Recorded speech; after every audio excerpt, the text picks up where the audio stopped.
The Hindu हिंदीसार के साप्ताहिक news संग्रह में आपका स्वागत है। इसमें पिछले हफ्ते की समस्त घटनाएं जो द हिंदू न्यूज़पेपर में प्रकाशित होती हैं, जो हमारी परीक्षाओं के लिए, चाहे उत्तर प्रदेश लोक सेवा आयोग हो, संघ लोक सेवा आयोग हो, अन्य स्टेट की परीक्षाएं हों, राज्य लोक सेवा आयोग है, अन्य राज्यों की परीक्षाएं हों, जिसमें करंट अफेयर्स संबंधित जो क्वेश्चन आते हैं वो उनसे रिलेटेड जो भी न्यूज होती है उनका कलेक्शन है यहाँ पर। इसमें 29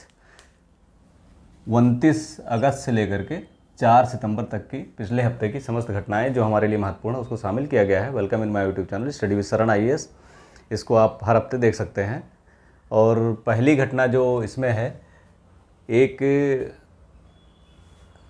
जो पहल की गई है भारतीय गवर्नमेंट द्वारा, भारत सरकार द्वारा, ये बहुत ही महत्वपूर्ण पहल है और वो है plastic waste management amendment rules 2021 के तहत। अगस्त 2021 में जो अस्तित्व में आया, इसके तहत प्लास्टिक को बैन कर दिया गया है 1 जुलाई 2022 से। यानी इस 1 जुलाई 2022 से प्लास्टिक को बैन कर दिया गया है। एक आर्टिकल इसमें थी और ये हमारी परीक्षा के लिए बहुत ही महत्वपूर्ण है। भारत ऐसा करने वाला पहला देश नहीं है, पहला देश, विश्व का पहला देश जिसने प्लास्टिक बैन किया था। विभिन्न मोटाई की प्लास्टिकों को बैन करने वाले या उनका अलग अलग इन्फोर्समेंट के आधार पर बैन किया गया है। तो इसमें जो पहला देश है वो बांग्लादेश है, जिसने 2002 से प्लास्टिक बैन किया हुआ है। दूसरा जो देश है वो है न्यूजीलैंड, जिसने 2019 में प्लास्टिक बैन कर दिया। और तीसरा देश चाइना, जिसने 2020 में प्लास्टिक बैन किया है। भारत भी उसमें शामिल हो गया है, जिसने 1 जुलाई 2022 से प्लास्टिक को बैन कर दिया है। इसमें अब लगभग 75 से अधिक देशों ने ऐसा कदम उठाया है। और इसमें जो भारत में जो बैन करने की जो क्राइटेरिया रखा गया है, जो मानक रखा गया है, उसमें 75 माइक्रोन जो सिंगल कैरी बैग है उनका 75 माइक्रोन से अगर कम की 75 माइक्रोन से कम की अगर है या 75 माइक्रोन तक के मोटाई वाली प्लास्टिक्स को, सिंगल यूज प्लास्टिक को बैन कर दिया गया है, इसको बैन किया गया है। और अगर प्लास्टिक कैरी बैग है तो 120 माइक्रोन से कम नहीं होना चाहिए। 120 माइक्रोन्स की मोटाई वाली प्लास्टिक कैरी बैग को या 120 माइक्रोन्स तक के प्लास्टिक कैरी बैग को बैन किया गया है।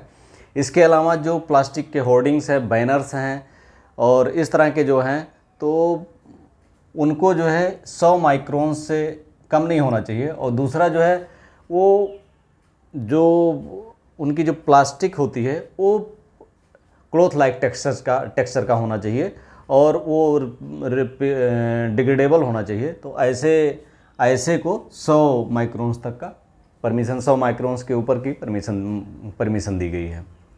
इस तरह से हम देखते हैं कि अगर ये सफल रहा है, अगर ये लोग, इसमें जनता को भी जुड़ना पड़ेगा, NGOs को भी जुड़ना पड़ेगा, भारत सरकार को भी लगना पड़ेगा। केवल पनिशमेंट देकर के इसको नहीं किया जा सकता है। इसका विकल्प भी निकालना पड़ेगा, क्योंकि इससे हमारा एक्वेटिक सिस्टम, हमारा जलीय पारितंत्र, हमारा टेरेस्ट्रियल इकोसिस्टम, हमारा स्थलीय पारितंत्र, दोनों बहुत बुरी तरह इफेक्ट होते हैं।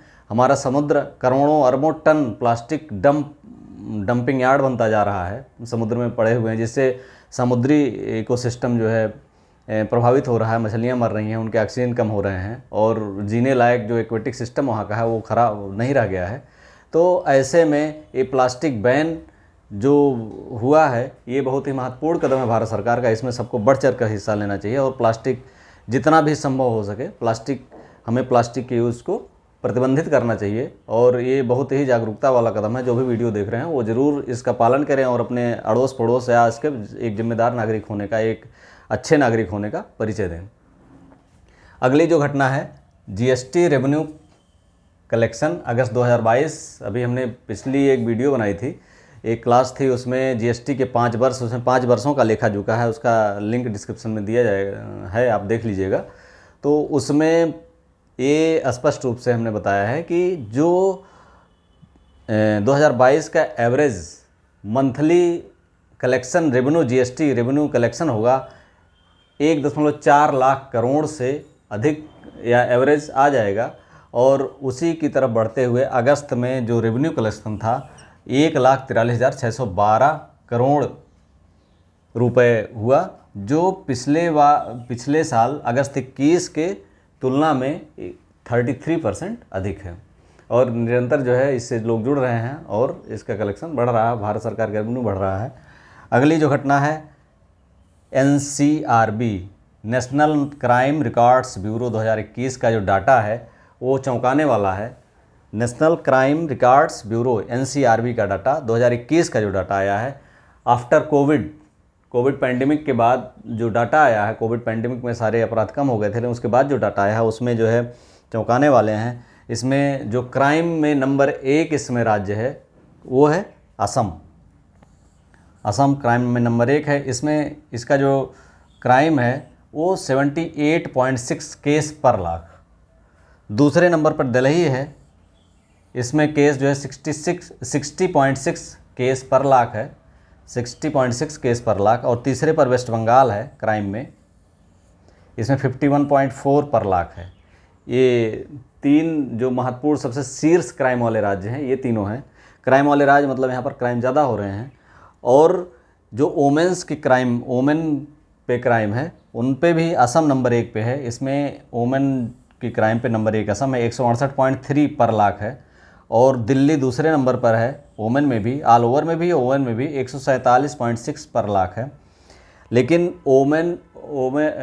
महिलाओं पर जो क्राइम हो रहा उसमें तीसरे नंबर पर उड़ीसा है, वेस्ट बंगाल नहीं है, तो 137.8 केस पर लाख है।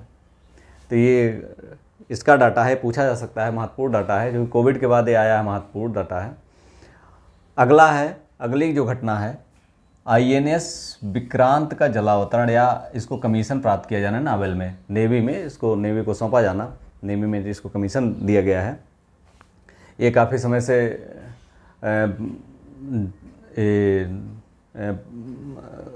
प्रोसेस में था बनने के।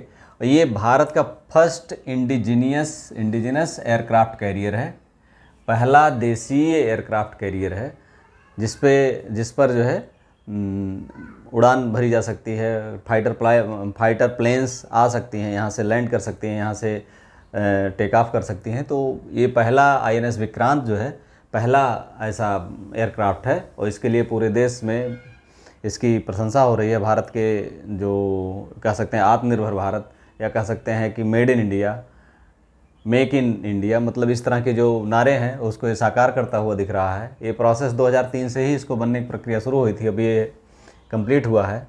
लगभग इसमें लागत 20,000 करोड़ की आई है। फर्स्ट इंडिजीनियस एयरक्राफ्ट, और ये बनाया गया है कोचीन शिपयार्ड लिमिटेड द्वारा। किसने बनाया है? कोचीन शिपयार्ड लिमिटेड ने बनाया है। और इसकी लेंथ जो है 262.5 मीटर है, 262.5 मीटर है, जो 2 फुटबॉल फील्ड के बराबर है। इसकी लेंथ 2 फुटबॉल फील्ड के बराबर है। और हाइट जो है 61.6 मीटर है, जो 18 मंजिल के बराबर है। 18 मंजिल 18 स्टोरी बिल्डिंग जो होती है उसके बराबर है, 61.6 मीटर। और विड्थ जो है, चौड़ाई इसकी भी 61.6 मीटर है। मैक्सिमम स्पीड इसको 28 नॉट्स है, यानी 28 नॉटिकल मील पर आवर।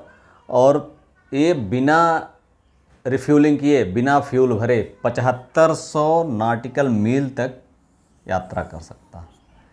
बिना फ्यूल भरे, इतना फ्यूल इसमें है कि 7500 नॉटिकल मील तक यात्रा, 7500 नॉटिकल मील तक यात्रा कर सकता है। बिना रिफ्यूलिंग के, फ्यूल नहीं भरने की ज़रूरत पड़ेगी। और ये दूरी है कोच्चि से ब्राज़ील की जितनी दूरी है, यानी कोच्चि से ब्राज़ील अगर इस शिप को जाना हो तो इसे फ्यूल लेने की कहीं ज़रूरत नहीं पड़ेगी। और इसका फ़्लाइट डेक एरिया, जहाँ पर फ़्लाइट उतर सकती है, यहाँ से उड़ान भर सकती है, वो 12,500 स्क्वायर मीटर है। और इसका वेट है 42,800 टन। तो इसमें जो महत्वपूर्ण डाटा हमने लिख दिया है, इसमें कुछ चीज़ें आप नोट कर सकते हैं, क्योंकि यहाँ से क्वेश्चन INS विक्रांत, इसको कोच्चि में जलावतरण किया गया, कोच्चि में दिया गया। इसका प्रोसेस जो हुई है कोच्चि में हुई है, और कोच्चि शिपयार्ड लिमिटेड ने बनाया था। इसकी डिज़ाइन जो किया था नेवी ने किया था। अगला है बोस्टॉक 2022। ये चर्चा में क्यों है? बोस्टॉक 2022 ये रूस का वार्षिक सैन्य अभ्यास है, जो 1 से 7 सितंबर तक चलेगा। 1 से 7 सितंबर तक चलेगा। इसमें 13 देश पार्टिसिपेंट हैं। 13 देश पार्ट। हम जानते हैं कि रूस और यूक्रेन का युद्ध चल रहा है इस समय जो है, और इससे पूरा यूरोप और अमेरिका रूस के खिलाफ हैं, और रूस की तरफ चाइना या कुछ देश हैं। तो इसमें सबसे बड़ी जो कंट्रोवर्सी है, सबसे बड़ा विवाद है कि कौन से देश भाग ले रहे हैं, कौन से नहीं ले रहे हैं, किस आधार पर भाग ले रहे हैं। और उनकी अमेरिका ने बहुत कड़ी आलोचना की है इसमें भाग लेने के लिए, इसलिए थोड़ा महत्वपूर्ण है। भारत ने जो निर्णय लिया है उसने सैन्य या मिलिट्री एक्सरसाइज में भाग लेने का निर्णय लिया है, लेकिन नावल एक्सरसाइज में भाग लेने का निर्णय नहीं लिया है। उसका कारण है कि मिलिट्री एक्सरसाइज में गोरखा रेजिमेंट गई है, तो एक संदेश देना चाहते हैं कि रूस के साथ हमारे संबंध जो है वो रूस यूक्रेन युद्ध से एकदम से ख़त्म नहीं हो सकते हैं, हमारे संबंध बने रहेंगे। लेकिन नावल एक्सरसाइज में सबसे बड़ा जो ये नावल एक्सरसाइज हो रही है वो ओखोटक सागर और जापान सागर में हो रही है, और वहीं पर करीब में कुरिल द्वीप है।